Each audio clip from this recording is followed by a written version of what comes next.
Hello, everybody. Well, if you're like me, this week has not been like the other weeks before it, has it? And I've been home, as I imagine many of you have. And I was thinking this week about an earlier story that I was familiar with about a quarantine. So I thought I'd share it with you. And actually, there's a newspaper article from the Minneapolis Star and Tribune in 1944.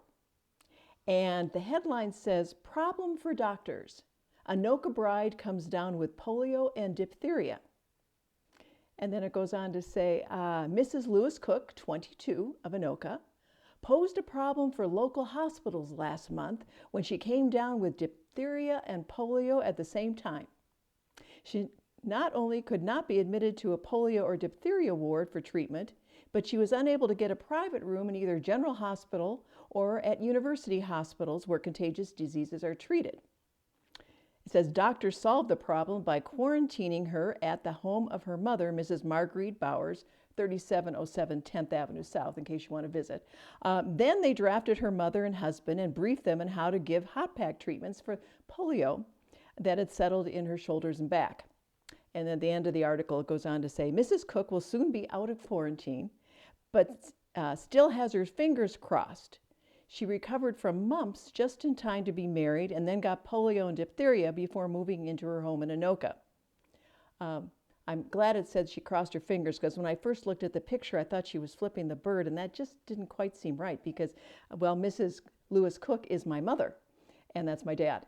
And I was thinking when I was looking at this picture, and also she's holding a horn of plenty, which was my grandmother's. And the caption underneath says, Mr. and Mrs. Lewis Cook. Now realize, when you're married back in the 40s, you lose your first name if you're a woman. But anyways, her horn of plenty, plenty of diseases. So I thought, well, and I will tell you that both of these fine folks lived into their 80s.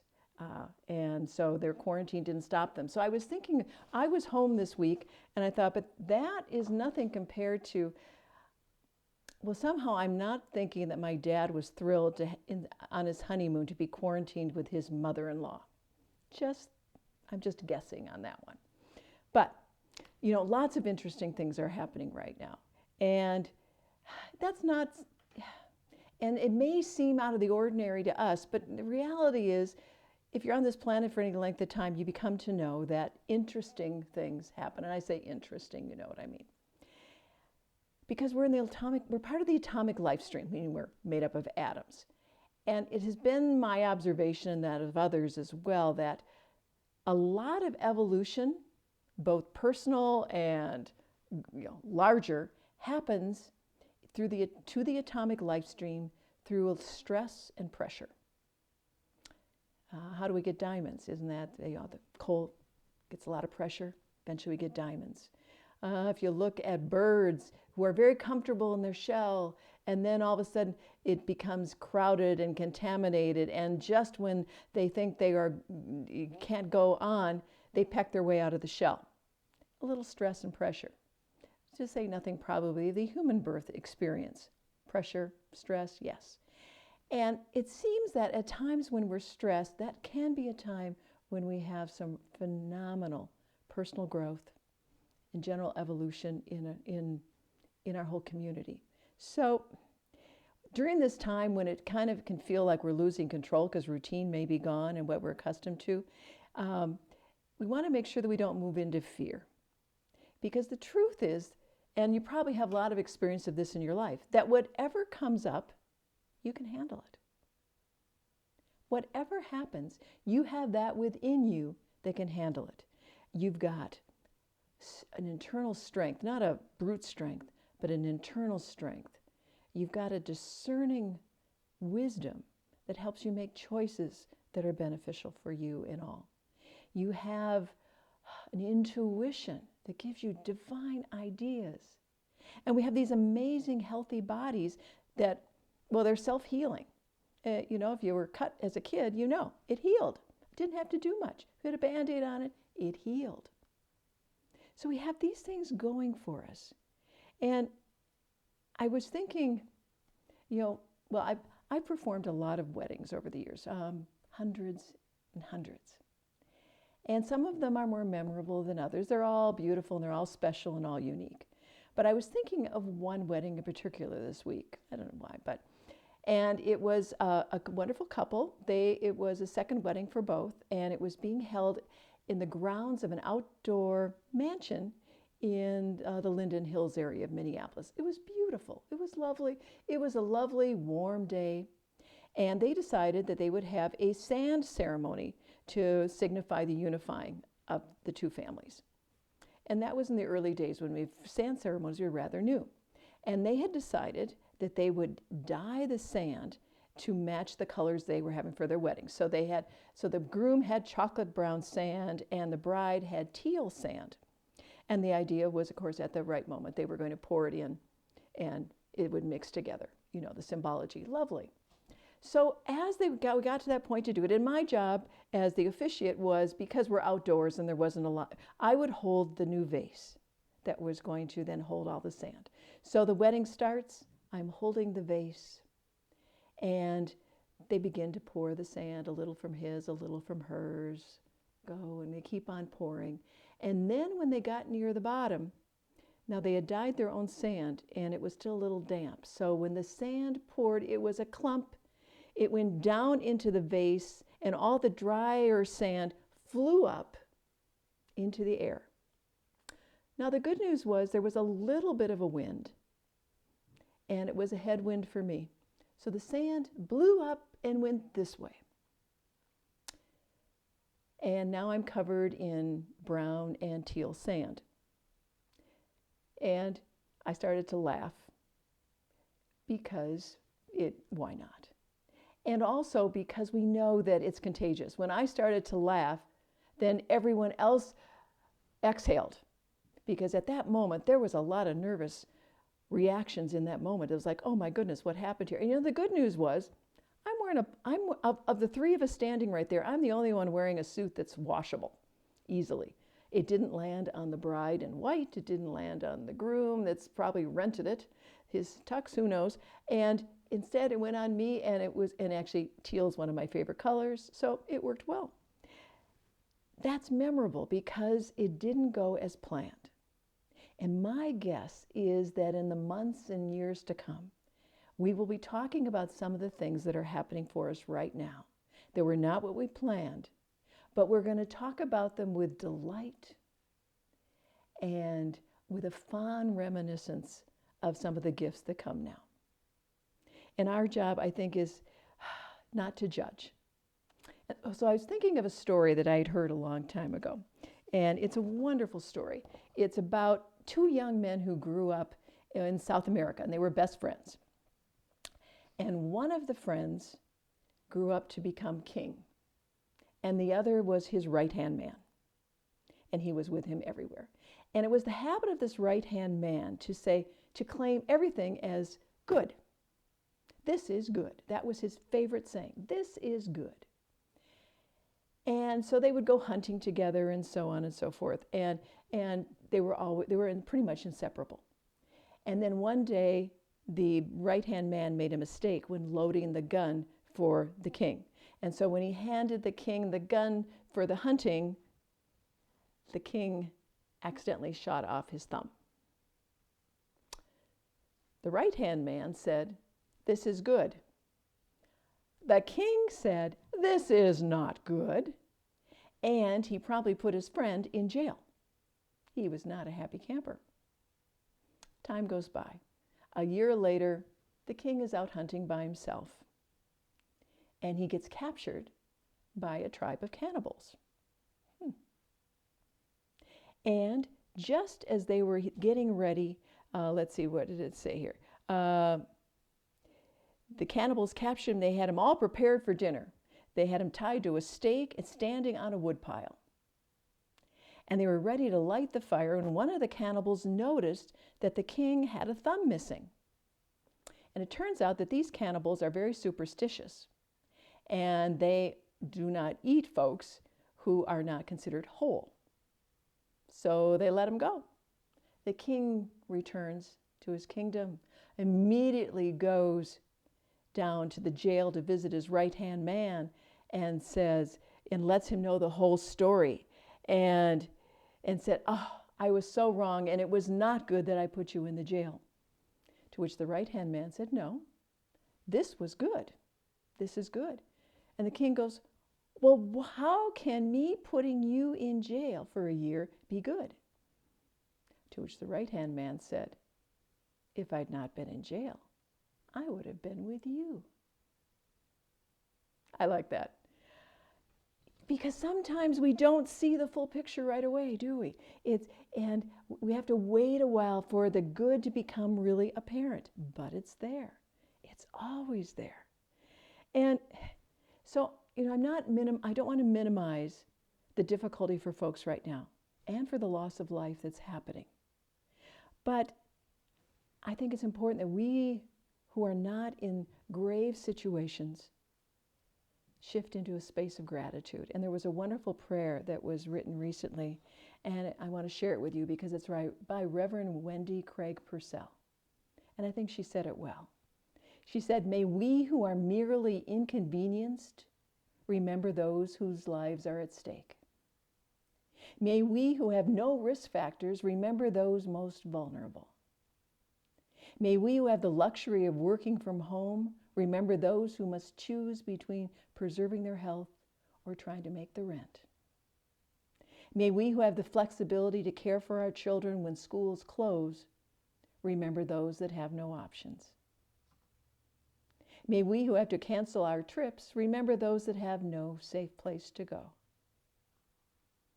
May we who are losing our margin money in the tumult of the economic market remember those that have no margin at all.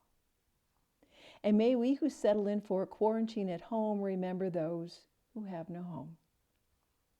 As fear grips our country, let us choose love. During this time when we cannot physically wrap our arms around each other, let us yet find ways to be the loving embrace of God to our neighbors. And so it is. I like that prayer. I'm thinking at this point in time, it's important for us to be peaceful and to be as centered as we possibly can. And I thought of another story. I've been having a lot of fun thinking of stories this week. And this was a story. I like stories about kings, I guess, don't I? And there was once a king who offered a prize to the artist who could depict peace the most beautifully in a painting. Many artists tried, and eventually it got down to just 2 finalists. And so one picture was of a calm lake. And the lake was perfect to mirror the mountains that were above it, that were green and then snow-capped. And then above that was a beautiful blue sky with puffy white clouds. And all who saw this picture said, this is a perfect picture of peace. And then the other picture also had mountains, but these were rugged, jagged mountains. And these mountains, above them there was a storm. And the rain was coming down, and there was lightning, and pretty intense. And then there was rushing down the side of the mountain was a waterfall. It did not look peaceful at all. But if you looked closely, which the king did, he saw that behind the waterfall, a tiny bush was growing out of the crack in the rock. And in the bush, a mother bird had built her nest. And there in the midst of the rushing water sat the mother bird on her nest in perfect peace. And of course, that was the winner. And it's a reminder to me that no matter what the external circumstances might be, peace, I can be peaceful in the center of it all. I can be joyful. I can be happy. I can be laughing. All of those things in the midst of whatever else might be going on around me.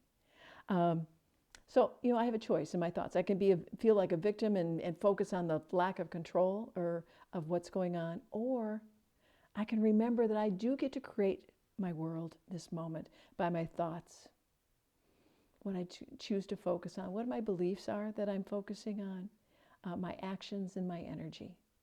I get to make a difference there. And I love what Woodside said. He said, when you are unconscious and do not create your own unique context of how you want to experience life, then you will unconsciously align with and live in the predominant consciousness that is all around you. But when you become aware of energy and consciously incorporate higher, lighter, and more peaceful energies, and less of the low, stressful, chaotic energies, you literally experience life differently. You create a different life. So, thinking of that, it's like I want to create a life of happiness and joy. And I found a quote from Sir Thomas Browne in 1642, and he said, "I'm the happiest man alive.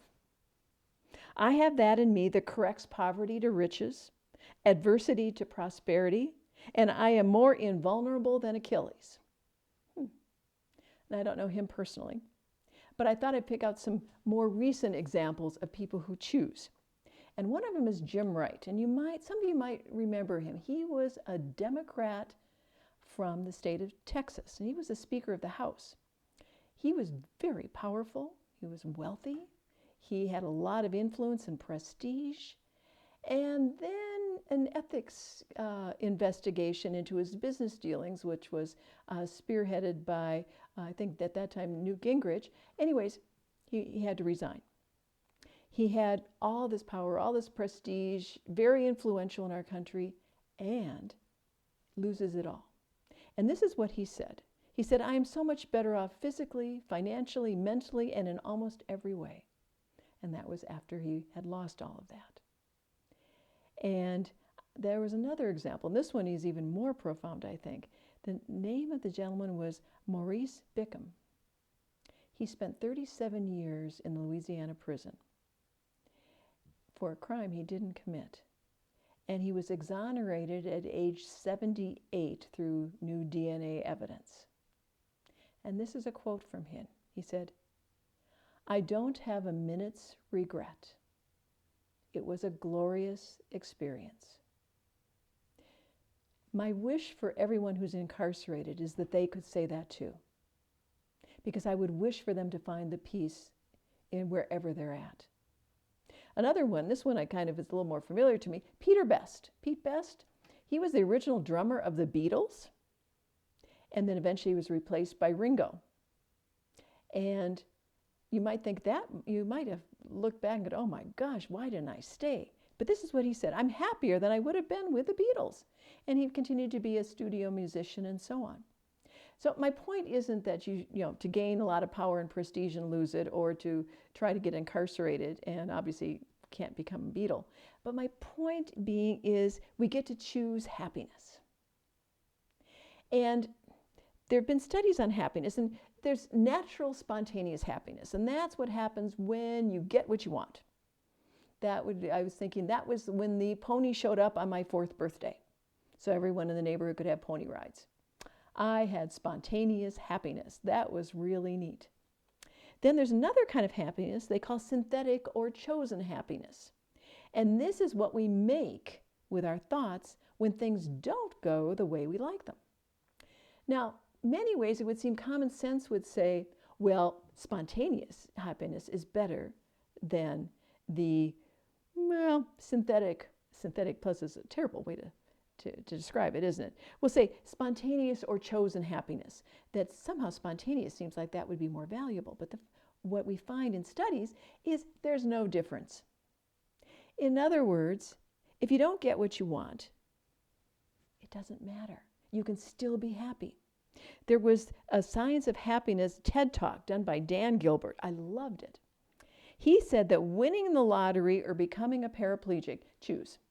I will choose to win the lottery, yes.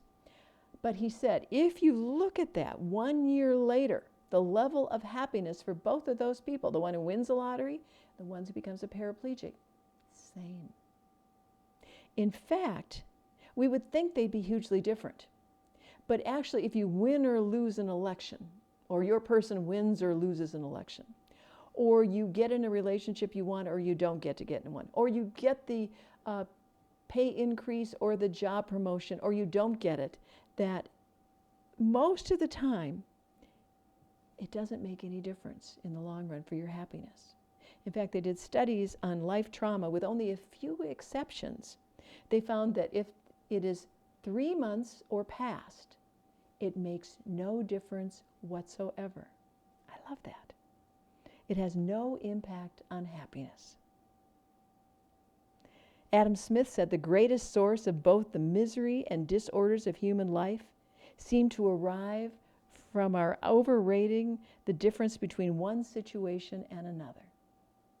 So, if you are looking at what's going on right now and saying, oh, this is terrible, down the road, we will not judge it differently. I like that. So, there's really not much difference between wonderful and interesting, is there? So I want to close out with one of my favorite old-time stories, and it's about an old farmer and his mule. And the old mule fell into the farmer's well. And the farmer heard the mule braying and went to see if he could help, but he really couldn't.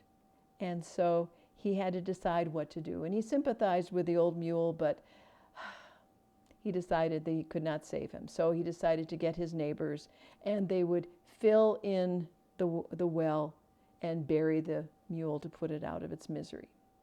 So he got his neighbors. They came with their shovels, and they started shoveling in dirt, and dirt's got rocks in it, and it was landing on the mule. And of course, when it landed on the mule is terrified and doesn't know what to do.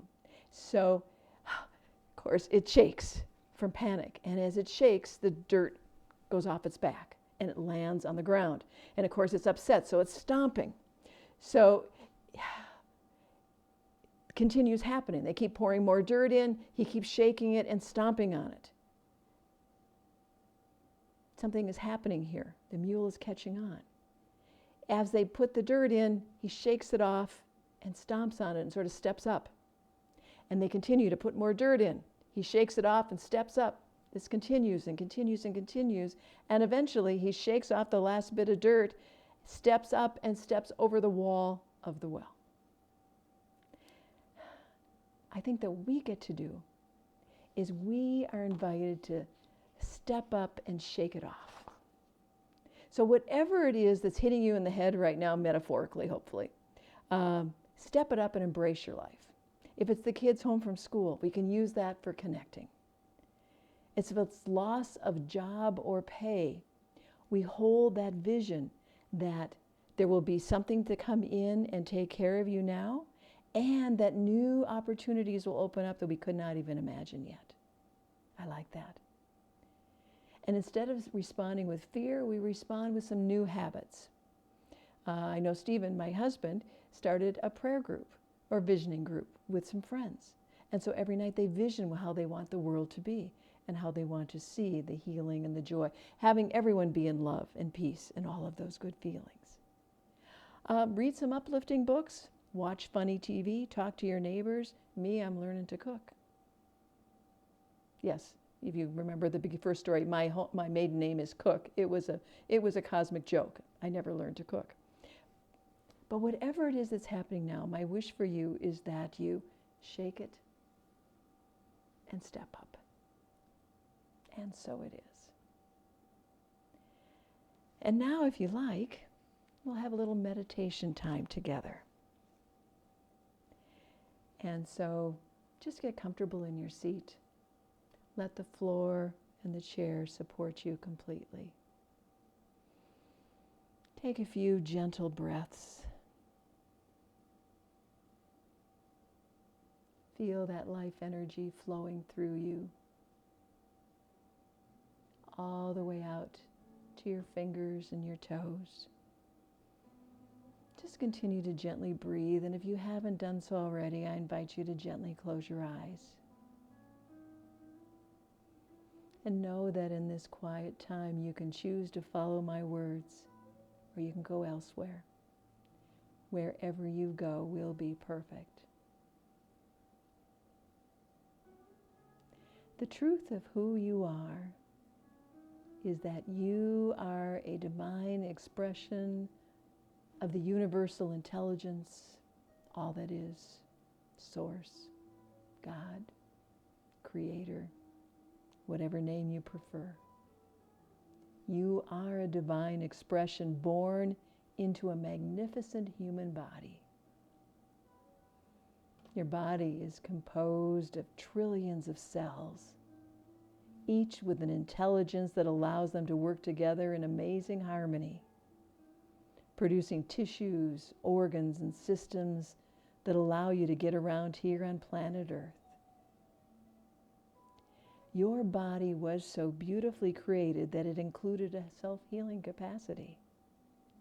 When you were young, you saw that cuts and scratches healed. If you broke an arm, you experienced the mending of bones. And although our body runs on external fuel, that being the food we eat and the water we drink, it is the spiritual fuel within us that moves the healing along. The spiritual fuel within you is love. That love is part of your divine inheritance. It is the energy that springs forth from within you. It is the loving vibration that returns harmony to any irritated, injured, or compromised cells, organs, and systems. So take a moment now and invite your indwelling love to flow. Feel the love within you surrounding your heart space, and then see it spreading out throughout your entire body. See it enveloping any painful, irritated, or compromised places. Imagine that love vibration fueling the healing taking place right now. Your cells and body know how to function perfectly, and their internal intelligence is now free to heal, reproduce, and express their individual purposes in harmony and balance. And as that love continues to flow, I invite you to affirm that today I choose to be happy, whatever the circumstances. I am a seeker of happiness, and what I seek I will definitely experience. And from this happy place, I envision a world of peace and healing and love. I see people all around the world reaching out to each other in love and support. I see the ill being tended to by gentle, loving healthcare providers. I see all the healthcare providers knowing their value and feeling appreciated. I see the wisdom of spirit expressing through scientists as they develop new solutions for the challenges that need addressing. I see essential workers feeling proud of the important work they are performing and feeling the respect of their neighbors. I see leaders working together to support the most vulnerable. I see generosity of spirit expressing in every neighborhood. I see the formerly isolated and lonely absorbing the love and attention that is being directed their way.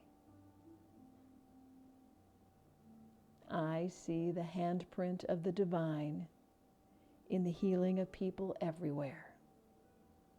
Healing of the body, the mind, the emotions, and the spirit. I see a world where everyone knows that they can choose joy and happiness regardless of outer circumstances. I see a planet where all know their own value and the value of each individual. I see a world where separation is replaced with caring, valuing, and honoring. I see a world full of music and singing and laughter, where every child is cherished and we all delight in their smiles.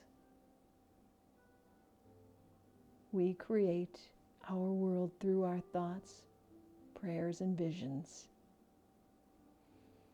We are powerful, amazing beings, and we use our power to bless ourselves and the world. We use our power to bless ourselves and the world. And so it is.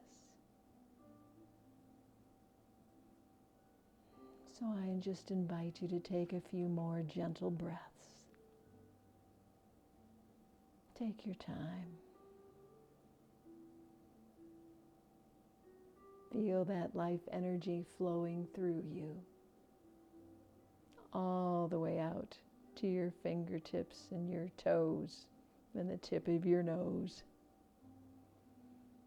And whenever you're ready, you can gently open your eyes, feeling alert, yet relaxed, energized, and at peace. And may you experience happiness and love and joy as you shake it off and step up this week. Abundant blessings.